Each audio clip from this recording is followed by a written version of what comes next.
Salut et bienvenue sur Étudier, Travailler, Réussir, la chaîne qui t'aide à exceller en Allemagne.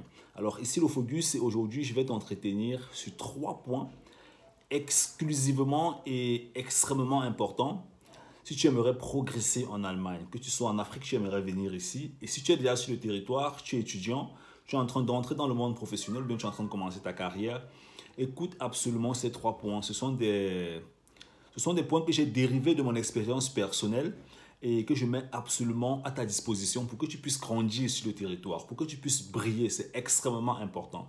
Donc voilà, si tu es nouveau dans ma chaîne YouTube, tu sais ce que tu dois faire.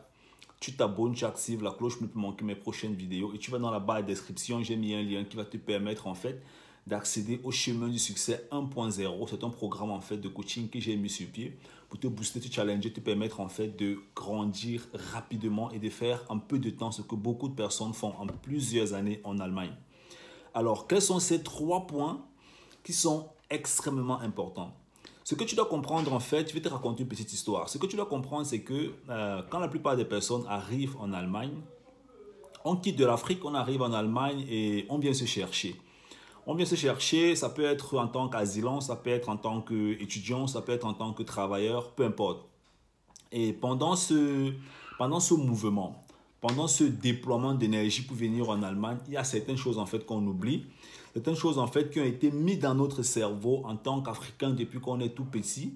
Et ce sont des points sur lesquels est-ce que quand on arrive en Allemagne, ça finit par prendre le dessus. Alors l'un des points qui finit par prendre le dessus quand on arrive en Allemagne, c'est quoi? C'est le complexe du blanc. Excuse-moi, je vais dire ça comme ça, mais il y a beaucoup d'Africains qui souffrent encore du complexe du blanc, ok? Ou bien du complexe du white.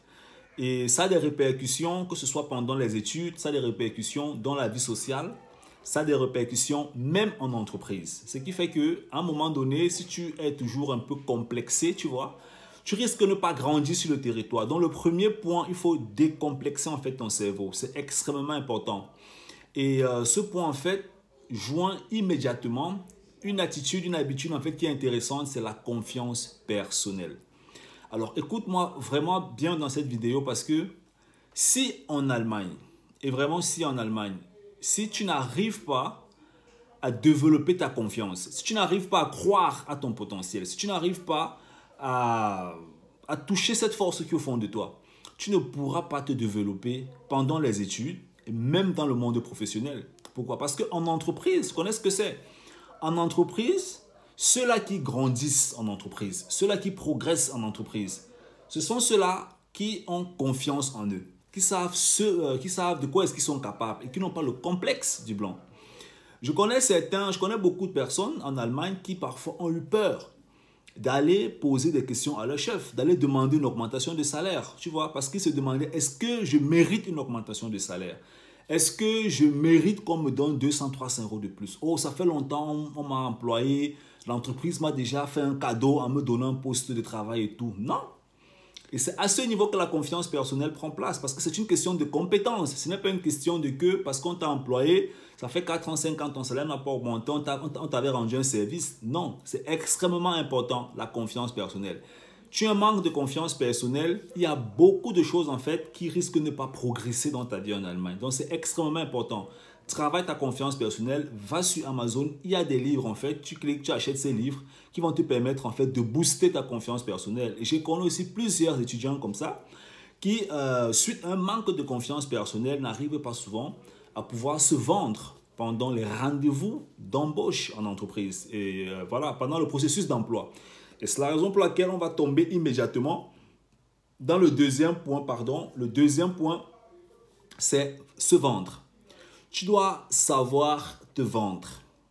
Ça veut dire que quand tu vas à un rendez-vous d'embauche, tu dois connaître qui tu es, quelles sont tes compétences et comment est-ce que tu peux te vendre au maximum. Quand les étudiants finissent souvent les études, il leur paraît souvent difficile de pouvoir vendre en fait leurs compétences aux recruteurs. Et ce que je peux trouver normal, parce qu'une fois que tu ne connais pas de quoi est-ce que tu es capable, ça veut dire la confiance. Tu dois avoir confiance en toi. De quoi est-ce que tu es capable, tu as confiance en toi. Maintenant, comment est-ce que tu peux te vendre? En t'appuyant sur ce que tu connais et en reconnaissant que tu as confiance en toi. C'est extrêmement important. Si tu n'as pas confiance en toi, comment est-ce que tu pourras te vendre devant une entreprise? Comment est-ce que tu pourras démontrer à une entreprise que tu es capable de toucher 50 000 euros par an, que tu es capable de toucher 70 000 euros par an, que tu es capable de toucher 100 000 euros par an? Je me rappelle une étudiante qui m'a écrit dernièrement, une amie, et elle m'a fait comprendre en fait qu'elle elle allait dans des rendez-vous d'embauche, et quand on lui demandait combien est-ce qu'elle voulait toucher, elle donnait toujours un intervalle. Je lui ai dit non, regarde au niveau de ta confiance, et regarde ta confiance, regarde ce que tu as appris, regarde ce que le marché propose, et fixe-toi vraiment une barre haute. C'est une question de confiance. Hein? Beaucoup de personnes se disent en fait souvent que non, il faut qu'on prenne le premier salaire, le salaire le plus petit, pour entrer en entreprise.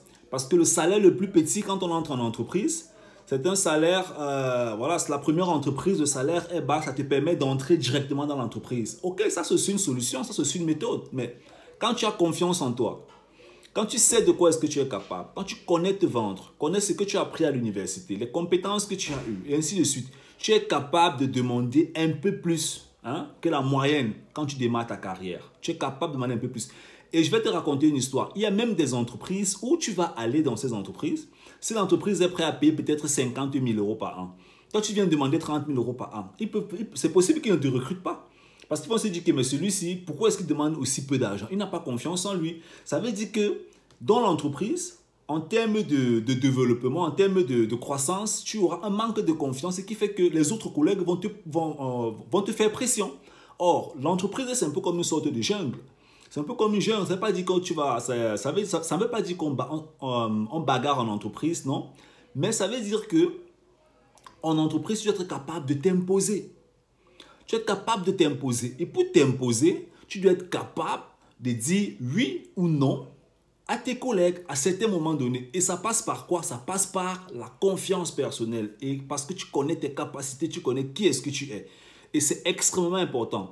On va donc arriver sur le troisième point. Il faut être prêt à oser. Tu dois être prêt à oser. Oser demander un gros salaire. Oser demander une augmentation de salaire. Oser quitter ton entreprise. Oser affronter ton chef. Pas bagarrer avec ton chef, mais affronter ton chef au niveau du dialogue. Oser affronter tes collègues. Oser faire certaines choses. C'est extrêmement important. Tu vois? Parce que si tu n'es pas prêt à oser, si tu ne veux pas casser cette glace, te dire en fait que bon, ok, je suis prêt à affronter mon chef dans un dialogue, ainsi de suite. Tu vas toujours rentrer dans toi. Et parce que tu rentres dans toi, tu auras peur de t'exprimer. Et parce que tu as peur de t'exprimer, tes collègues, tes amis, tes collègues étudiants ou bien tes camarades étudiants, tes collègues en entreprise vont se dire que, ah ok, ça c'est quelqu'un sur qui est-ce qu'on peut faire pression.